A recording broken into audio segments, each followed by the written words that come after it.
दादा येतो. सावकाश जा रे.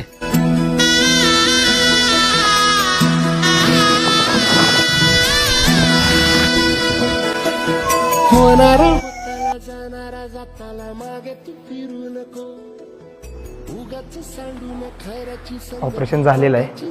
आपले प्रयत्न पूर्णपणे आपण केले आहेत, पण त्यांचा कमरेपासून खालचा भाग निकामी झाल्यामुळे ते इथून पुढे चालूही शकणार नाही आहेत. आता जे काय आहे ते परमेश्वराच्याच हातात आहे.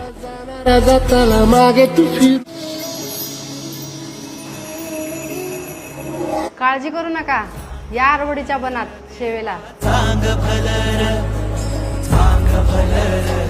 संकटात दिसतोयस. अरे हक्कला धावणारा नवसाला पावणारा काशिलिंग बिरुदेव हाय की आरवाडी. या सेवेला.